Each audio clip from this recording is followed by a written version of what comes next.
तो नमस्कार, जय हिंद, जय भारत दोस्तों। कैसे हैं आप सब।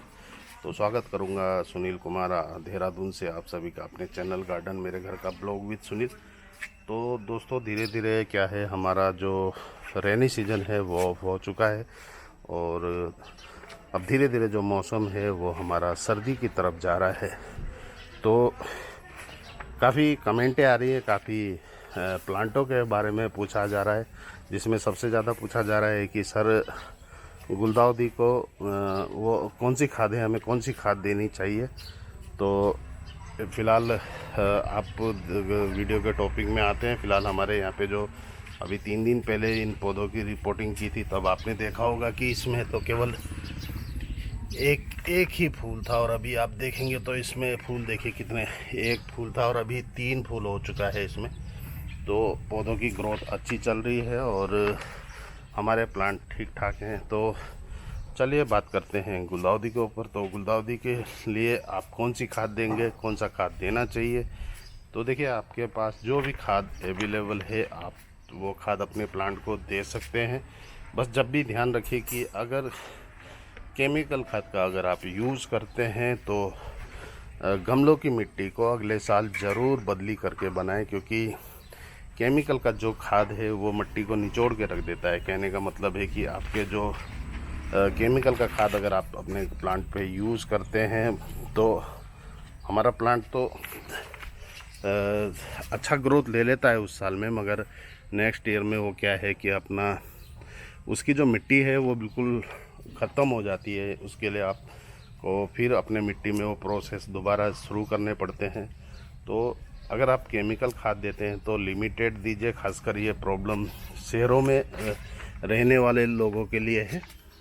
अगर आप गांव में रहते हैं तो आप नेचुरल खाद दीजिए, जैसे सरसों की खल्ली एक ऑप्शनल है, मगर अगर आप देते हैं तो गोबर की खाद दे सकते हैं, मुर्गे की खाद दे सकते हैं, या आप चाहें तो बकरे की खाद दे सकते हैं, या जो भी आपके पास पत्तों की खाद हो या आपके जो भी किचन वेस्ट के खाद हो वो आप अपनी गुलदाउदी को दे सकते हैं।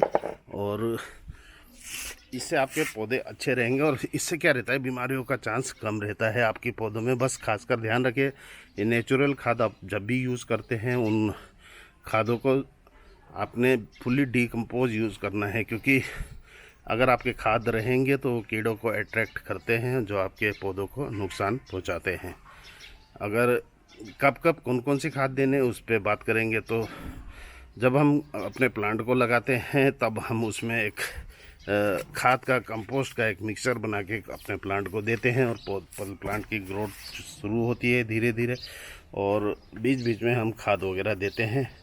और जब बीच का जो पीरियड रहता है प्लांट के ग्रोथ जब बढ़ा रहे होते हैं उस टाइम में आप कोशिश करें कि सरसों की खल्ली को, उसमें आप 200 ग्राम सरसों की खल्ली को 1 लीटर पानी में घोल के, और जब 2 दिन भिगाने के बाद जो उसका लिक्विड बनेगा उसमें आप 1 लीटर पानी और डाल के अपने प्लांट को हर 10 दिन में 15 दिन में एक बार ज़रूर दीजिए, जिससे आपकी प्लांट की ग्रोथ तेज़ी से बढ़ती है। अगर आप चाहें तो उसमें 1 चम्मच DAP भी डाल सकते हैं, उसका भी वो घोल बन जाएगा। दोनों खादों को आप मिला के दे सकते हैं। इसमें क्या रहेगा, आपका केमिकल का बेस भी आ जाएगा और नेचुरल खाद का बेस भी उसको मिल जाएगा।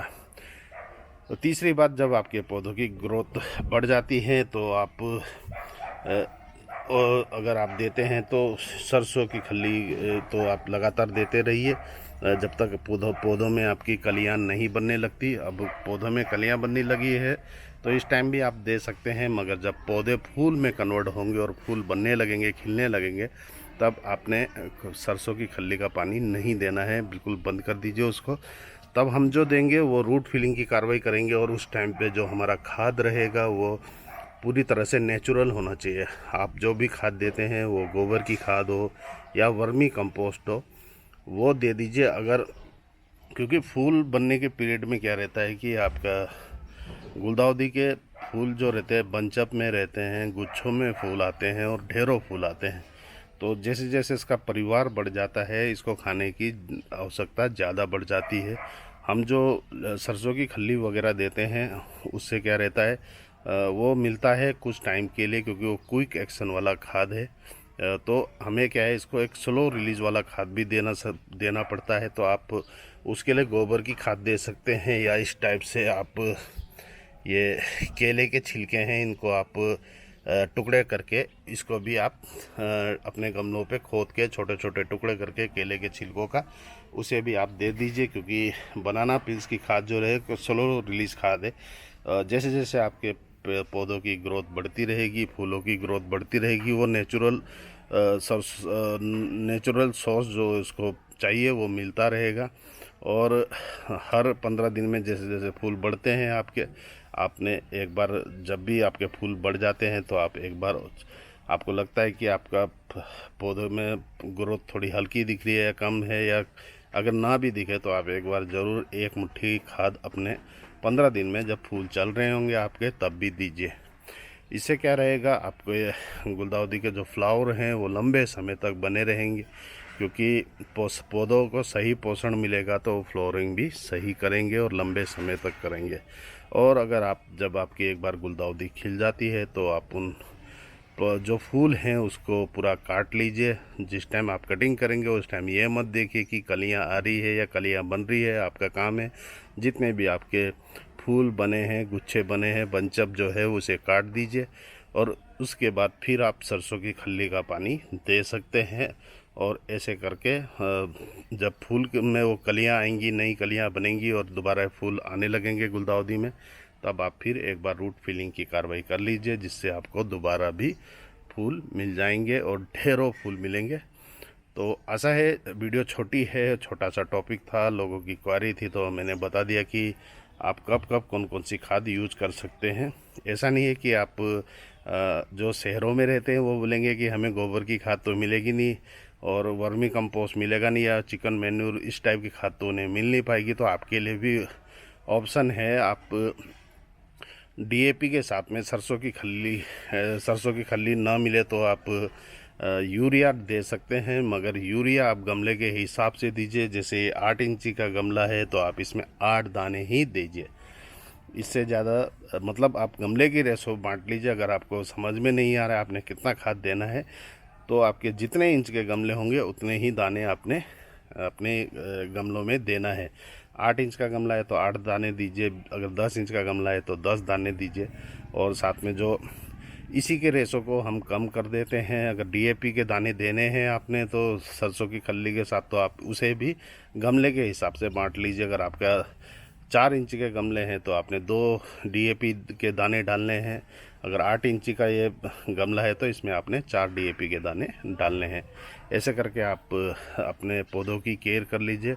अगर इसके सिवा भी अगर आपको ये खाद नहीं मिल पा रही है तो आप इसमें जो दे सकते हैं वो है एसएसपी सिंगल सुपर फास्फेट, आप उसे भी दे सकते हैं। अगर वो भी ना मिले तो आप एनपीके 19-19 या एनपीके 20-20 खाद है, पर वो खाद आपको जिस टाइम पौधा फ्लावर में होगा उस टाइम दे सकते हैं, क्योंकि वो स्लो रिलीज खाद है, वो धीरे धीरे पौधों को मिलता रहता है और पौधों की ग्रोथ बनी रहती है।